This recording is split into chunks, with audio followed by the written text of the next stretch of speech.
Hello dear friends, आज के इस वीडियो में हम बात करने वाले हैं जो क्लास 11th है।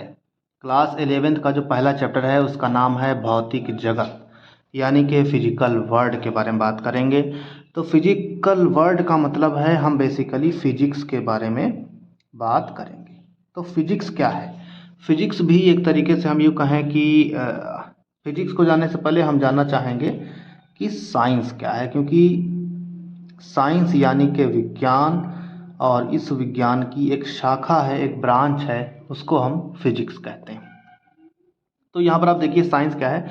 तो साइंस बेसिकली क्या है, इसको लैटिन भाषा के शब्द सिंटिया, लैटिन भाषा का शब्द है एक सिंटिया, इससे इसको हमने साइंस डेराइव किया है। साइंस जो है वहाँ से लिया गया है और इस शब्द का मतलब होता है जानना। तो और हम ये पढ़ते भी हैं कि साइंस यानी कि विज्ञान क्या है, प्राकृतिक घटना का सुव्यवस्थित एवं क्रमबद्ध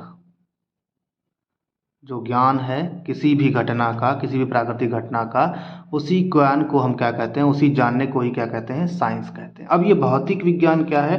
भौतिक विज्ञान क्या है कि जितनी भी प्राकृतिक घटनाएं होती हैं उन सब का जो अध्ययन है वो इसी शाखा के अंतर्गत किया जाता है। जैसे आप जानते हो कि मेनली हम साइंस को तीन भागों में बांट सकते हैं। एक हमारा फिजिक्स होता है, भौतिक विज्ञान, दूसरा हमारा रसायन विज्ञान होता है। इस विज्ञान के अंतर्गत हम क्या करते हैं, जितने भी रासायनिक अभिक्रियाएं हैं या और भी जो केमिकल से रिलेटेड अभिक्रियाएं होती हैं उनका अध्ययन किया जाता है। और तीसरा होता है जीव विज्ञान, और इस विज्ञान के अंतर्गत हम क्या करते हैं, जितनी भी बायोलॉजिकल यानी कि जैविक क्रियाएं होती हैं उनका अध्ययन हम करते हैं। तो हमारा जो मेन टॉपिक है वो है फिजिक्स यानी कि भौतिक विज्ञान।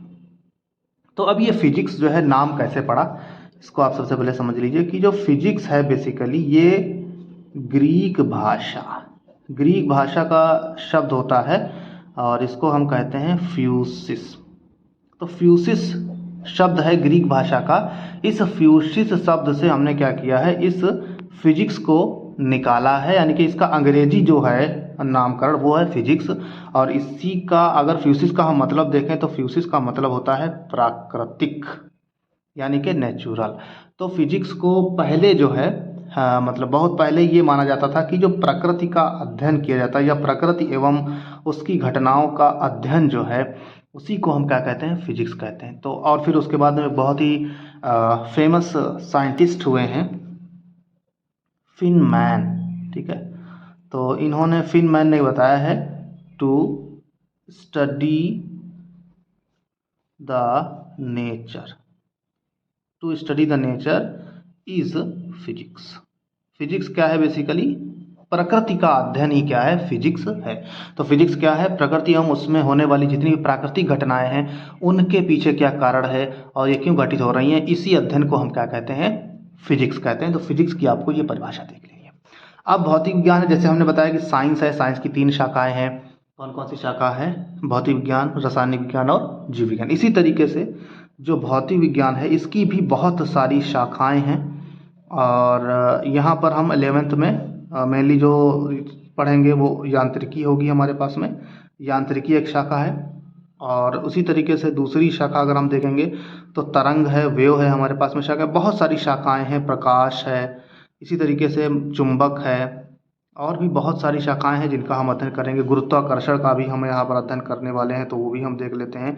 तो इस तरीके से बहुत सारी शाखाएं हैं जो फिजिक्स में आपको पढ़ने को मिलेंगी, ठीक है। तो ये सब शाखाएं हैं, अब इनके नाम याद रख सकते हो। तो बेसिकली फिजिक्स क्या होता है, प्रकृति का अध्ययन, वही फिजिक्स है। और दूसरा ये है कि हमारे पास में जो फिजिक्स की शाखाएं हैं वो हमने देख ली। अब इसी में जो तीसरा पॉइंट है वो आता है कि भौतिक जगत में जो आविष्कार हुए हैं, भौतिक आविष्कार। तो आविष्कार बहुत सारे हैं, उनको डिटेल में जाना थोड़ा मुश्किल है, लेकिन मैं कुछ आविष्कार बता देता हूँ। जैसे कि जो आप देख सकते हो दूरबीन है, बहुत सारी चीज़ें हैं। दूरबीन का आविष्कार गैलीलियो ने किया था, ठीक है, गैलीलियो ने किया। और इसी तरीके से बहुत सारे आविष्कार हैं। ग्राहम बेल ने टेलीफोन का आविष्कार किया। और आपका जो थॉमसन है उन्होंने क्या किया, बेसिकली भाप इंजन का आविष्कार किया। तो इस तरीके से बहुत सारे आविष्कार हैं, आप उनको डिटेल में देख सकते हो किसी भी बुक से, आपको वो मिल जाएगा। मतलब ये आपको बस just you have to go through और आप उसको वहाँ पर पढ़ सकते हो।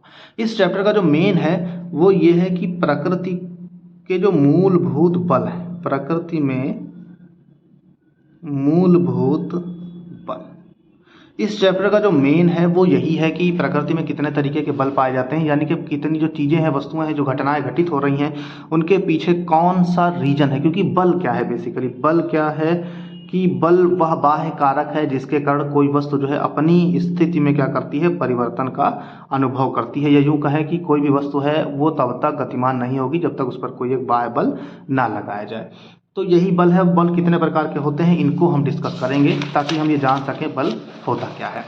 तो जो इसमें 4 तरीके के फोर्स आपको पढ़ने को मिलेंगे। पहला बल होता है गुरुत्वाकर्षण बल, पहला बल होता है गुरुत्वाकर्षण बल। दूसरा बल होगा आपके पास में विद्युत चुंबकीय बल, स्थिर विद्युत बल, बेसिकली कूलाम्ब जिसको बोलते हैं, स्थिर विद्युत बल, जिसको हम कूलाम्ब लॉ भी बोलते हैं, कूलाम्बिक फोर्स। और थर्ड होता है आपके पास में नाभिकीय बल,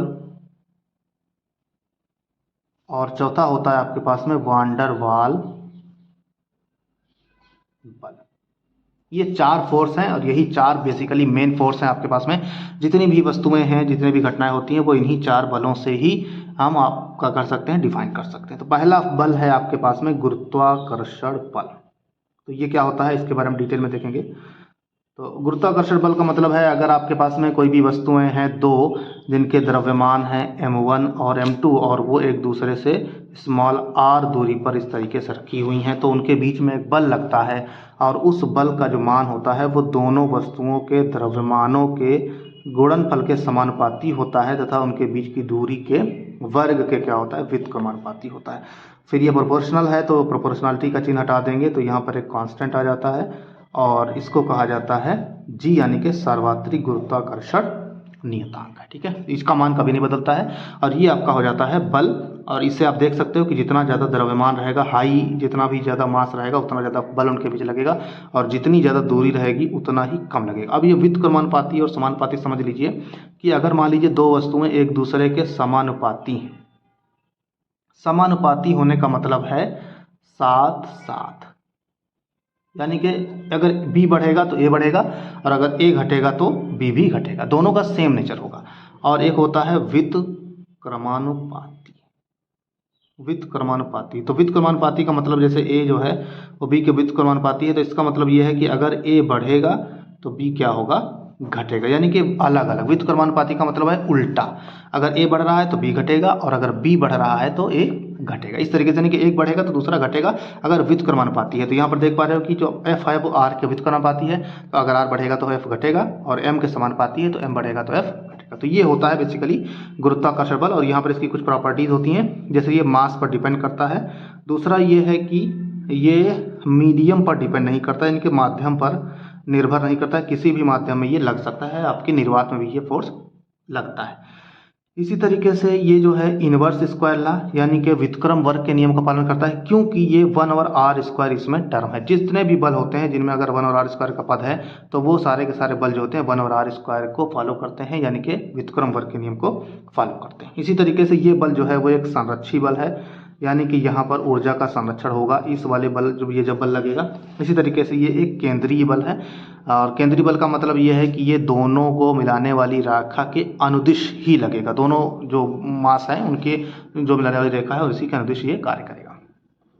तो ये तो हो गया आपका गुरुत्वाकर्षण बल। अब हम दूसरे बल की बात करते हैं जो हमने बताया आपको, स्थिर विद्युत बल। स्थिर विद्युत बल इनको हम और डिटेल में डिस्कस करेंगे जब हम मतलब स्थिर वैद्युतिकी पढ़ेंगे, इलेक्ट्रोस्टैटिक्स पढ़ेंगे। फिलहाल थोड़ा थोड़ा जान लेते हैं। इसमें क्या बताया गया कि मास की जगह पर इन्होंने ले लिया कि अगर 2 चार्ज पार्टिकल हैं Q1 और Q2 और उनके बीच में r डिस्टेंस। अगर आपको चार्ज समझना है क्या होता है तो इससे पहले मैंने एक लेक्चर बनाया है, उसमें आप चार्ज को समझ सकते हो कि चार्ज क्या चीज़ होती है। तो मान लीजिए 2 पार्टिकल हैं और उन पर कितना चार्ज है, Q1 और Q2। तो कूलाम्ब ने ये बताया था, ये कूलाम्ब का नियम है और जो पहला वाला था वो न्यूटन का नियम था। तो कलाम ने बताया कि जो दो चार्ज यानी कि दो आवेशित कण हैं उनके बीच लगने वाला जो बल होता है वो आवेशों के परिमाणों के गुणनफल के समानुपाती होता है और उनकी बीच की दूरी के वर्ग के क्या होता है, व्युत्क्रमानुपाती होता है। तो बिल्कुल वैसा ही है जैसे अभी हमने पहले पढ़ा था, बस ये क्या हो जाता है, मास की जगह पर यहाँ पर आवेश आ जाएगा। देखने में तो वैसा ही लगेगा, और जब समानुपाती का चिन्ह हटाएंगे तो ये 1/4πε0 हो जाएगा, Q1 Q2 बटे R स्क्वायर हो जाएगा। इस तरीके से यहाँ पर आ जाता है। ये भी एक नियतांक ही है, इसका मान होता है 9 × 10⁹।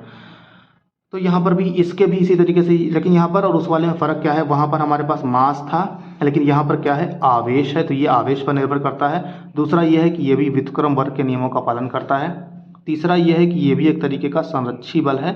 और चौथी प्रॉपर्टी ये है कि ये माध्यम पर जो बल है वो निर्भर करता है, माध्यम पर निर्भर करता है, क्योंकि ये जो इप्सिलॉन 0 है वो माध्यम पर निर्भर करती है। तो अगर आवेश हमारे पानी में रख दिए जाएंगे तो उनके ऊपर अलग बल लगेगा, और अगर हवा में है तो उनके ऊपर अलग बल लगेगा। तो ये दो बल हो गए आपके पास में।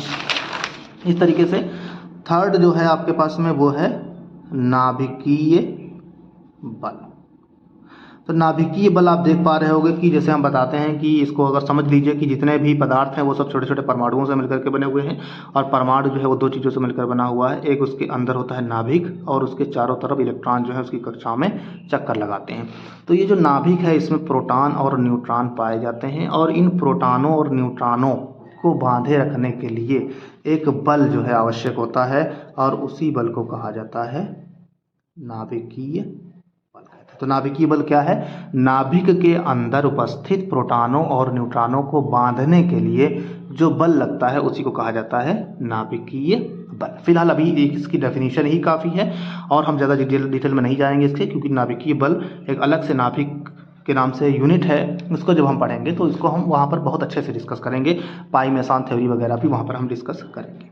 और फोर्थ जो है हमारे पास में वो है वान डर वाल्स बल। तो ये वान डर वाल्स बल क्या है इसको देख लीजिए आप। तो वान डर वाल्स बल ये है कि जैसे बहुत सारी गैसें होती हैं, जैसे हीलियम है, तो हीलियम एक ऐसी गैस है जो कि कैसी है, अक्रिय गैस है। आपने पढ़ा भी होगा कि हीलियम, नियॉन, आर्गन, ये सब कैसी गैसें होती हैं, अक्रिय गैस होती हैं। अक्रिय गैस होने का मतलब है कि हीलियम कभी भी मॉलिक्यूल के रूप में एग्जिस्ट नहीं करती, हीलियम 2 क्योंकि एग्जिस्ट नहीं करता है।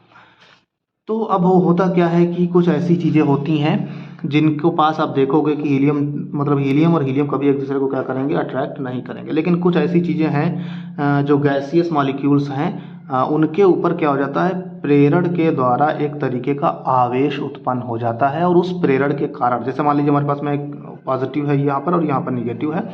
वैसे तो इसमें टोटल चार्ज हमारे पास में क्या है, 0 है, लेकिन ये अगर किसी दूसरे परमाणु के संपर्क में आएगा तो इसका जो आवेश है वो थोड़ा सा डिस्प्लेस हो जाएगा, यानी कि प्लस इधर आ जाएगा और माइनस क्या आ जाएगा, इधर आ जाएगा। तो इस पर एक प्लस आवेश और एक जो है ऋण आवेश जो है वो उत्पन्न हो जाता है जब ये किसी चार्ज निकाय के, आवेशित निकाय के संपर्क में आता है। तो इसी जो है मतलब जो है स्थानांतरण के जो आवेशों का पुनर्वितरण है, इसके कारण यह एक आवेशित निकाय की तरह बिहेव करने लगता है। और इसी आवेशण के कारण, अब अगर ये प्लस है और यहाँ पर अगर आपके पास दूसरा कोई एटम हो जिसके पास माइनस डेल्टा हो, तो प्लस और माइनस यानी कि दो विपरीत आवेश जो होते हैं एक दूसरे को क्या करते हैं, आकर्षित करते हैं।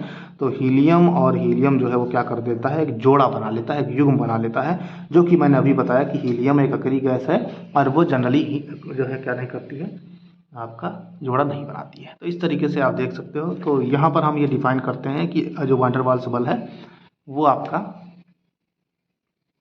पेयर के रूप में एग्जिस्ट करता है। वान डर वाल्स बल रिस्पॉन्सिबल है जिसके द्वारा जो है ये हमारा जो अक्रिय गैसें हैं वो एक जोड़ा बना सकते हैं।